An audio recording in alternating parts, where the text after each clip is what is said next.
sénégalaise qui se réveille maanaam boo yoree nguur nekk état central am police am gendarmerie sukkandiku ci magistrature loo teg rek mu jàll est-ce que ci loolu la ñu demaat avec cet acte que le préfet vient de poser.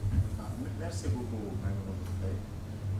je pense que ñun on est très à l'aise si débat yu mel nii xam nga ñun injustice yi ñuy wax yëpp ñun loolu la ñu xeex ba yegg fu ñu yegg ñu daj si lu ne nag sànq maa ngi dégg kuy interview si benn rajo daj si lu mburu dajul si taal te yàlla def sénégalais yi porté ñu au pouvoir te ba léegi dama jàpp ne sénégalais yi fi ñu nekkoon ak ñun bi ñuy porté au pouvoir le président de la République Bassirou Diomaye Faye au pouvoir foofu nañu nekk ba léegi parce que la confirmation le 17 novembre bi nañ ko gis aussi de tous les Sénégalais même si par ailleurs certains ont essayé de dire que en termes de voix on a reculé alors que kuy comparer élection présidentielle ak comparer wax dëgg la élection législative da nga xamul politique moo tax ngay wax loolu. ay nan ngeen xam Sénégalais yi seen attachement yi ñu am ak mobilisation bi ñu am si élection présidentielle su ñëwee te dama lay wax dans l'histoire je parle sous le contrôle de mon grand Monté nga xam ni politique wax dëgg yàlla en termes d'expérience nangu nañu moo ñu si yëpp mais élection législative du Sénégal rek mais presque dans tous les pays développés pays nga xam ni régime présidentiel nañu am souvent élection législative élection yi taux de participation bi souvent day faible. Non, ils n'ont pas comparé. Voilà non dafa am ñu koy comparer le quotient de l'élection législative à celui de l'élection présidentielle dafa ne toute l'opposition réunie aux législatives mu ngi am 1,6 million voix nguur gi am 1,9 million voix. En termes d'écart, l'écart est très petit. Mais il faut tenir compte ñun am na ñoo xam ne dañoo bokkoon si ñun génn dem defi seen candidature boobu il faut tenir compte de cela aussi. Si ba am na. Comme kan te am nañu. par exemple en valeur relative les 1 million. Voilà d'accord en valeur relative les 1 million. Non par exemple non par exemple d'abord élection yi ñuy comparer yi bokkul. Non.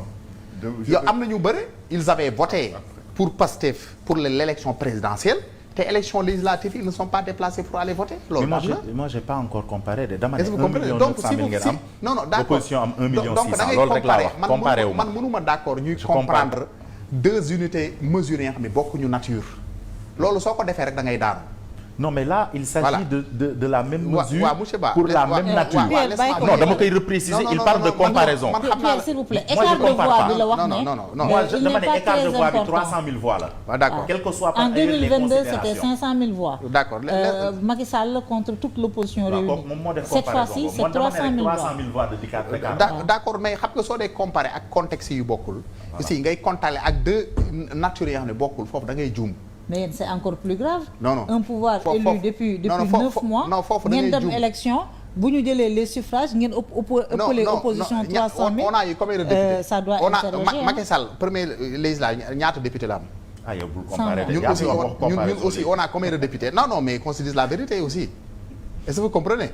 Donc beneen affaire aussi dama lay wax rek gis nga lii muy taxaw di wax nii ñun combat boobu ñoo ko si jiitu te biñ siy daj lu si kenn dajul. ñi bëre taxaw fii takk rajo yi di wax kenn déggu leen woon ñu bëre neutralité nañu affiché woon dañu taxaw ni seen yoon newu ci tey ñi si bëre jàpp naa ni c'est pour des considérations personnelles wala peut-être benn règlement de compte bu ñu am personnel à l'endroit du premier ministre Ousmane Sonko moo tax ñu monter sur leurs cheveux nekk di wax c'est ça la réalité mais dëkk bi dafa am président de la République. Pourquoi les gens ne disent pas le président de la République? Pourquoi les gens disent que souvent le Ousmane Sonko mais Ousmane da ngeen ko dégg mu wax. C'est le cas de Barthélémy Dias. Toutes les sauces aussi. Non, attendez mais dans cette affaire ba nga xam ne moom moo nekk notre débat essentiel est-ce que da ngeen ci dégg le premier ministre Ousmane Sonko yàbbi ci xam nga mbir mi nañ ko yamale fi mu war a yam on est ici sur un terrain juridique.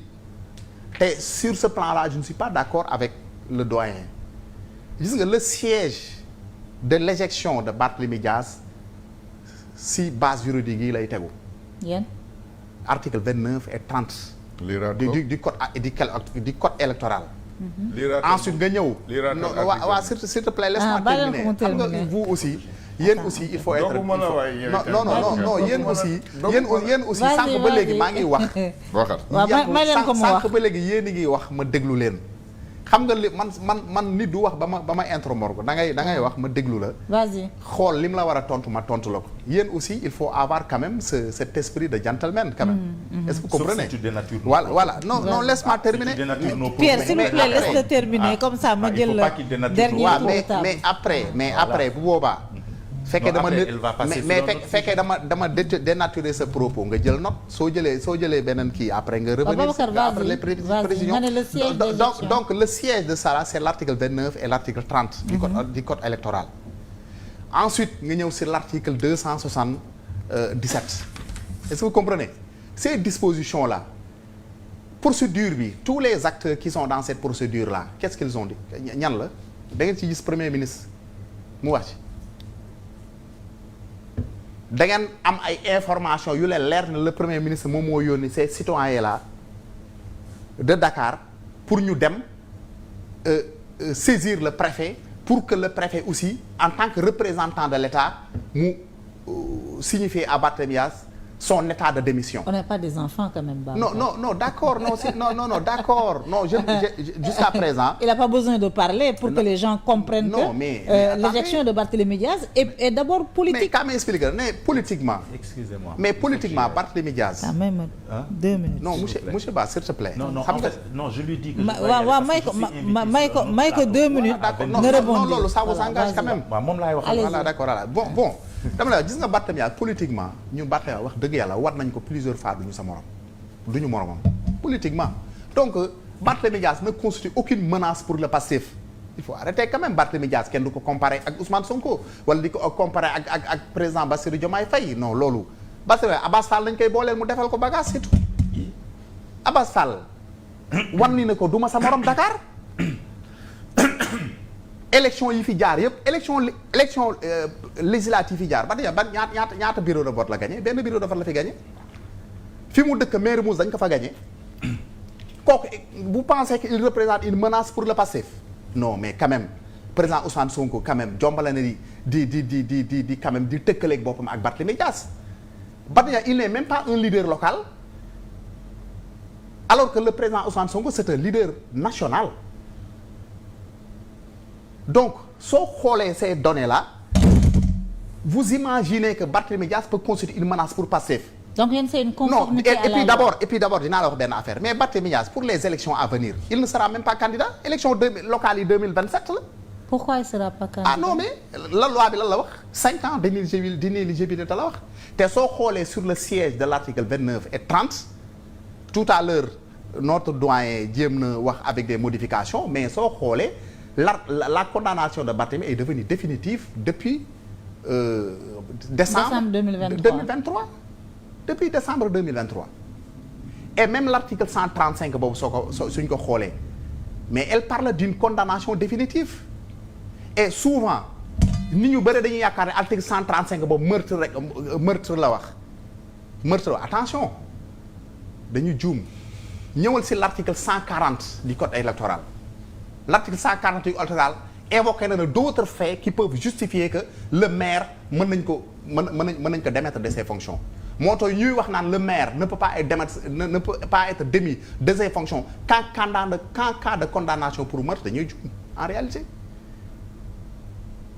La loi elle est très claire l'article 270 elle est très claire. Et 277 du moins est très clair sur ça. Article boobu c'est-à-dire que qui ne souffre même pas d'un problème d'interprétation. Alors Babacar.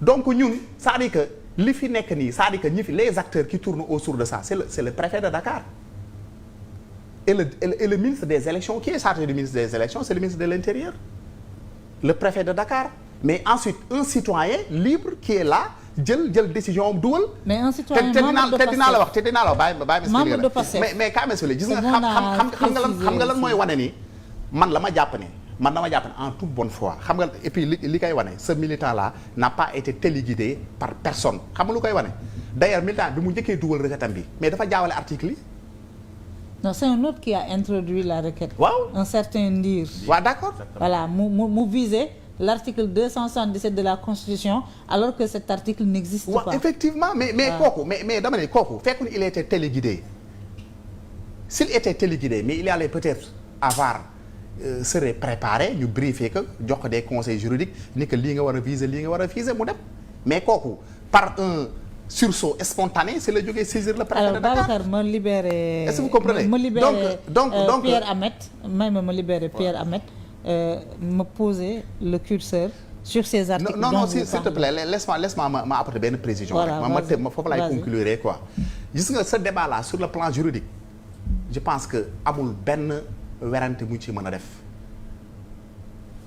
lépp lu ñu def dañ ko teg ci yoon amul fait fu ñu reprocher dañoo violer loi. donc on peut parler de conformité. De conformité parfaite de cette décision là par rapport aux dispositions qui réglementent soit le code électoral et aussi le code général des collectivités locales su ñu ñëwee même si beneen radiation bi. territorial du moins su ñu ñëwee même si beneen radiation bi de son poste de député mais loolu amul benn loi lu ko gën a leer tout à l'heure dégg naa ñuy wax le conseil constitutionnel mais conseil constitutionnel bi muy waxul. dans le fond non waxul dans le fond ni Barthélémy Dias est éligible de. conseil constitutionnel si forme bi la yem parce que dafa ni ñi attaqué cette la présence de Barthélémy Dias sur les listes électorales ñooñu amuñu qualité à agir. alors Babacar ma libéré Pierre mais conseil ne s'est pas prononcé dans le fond.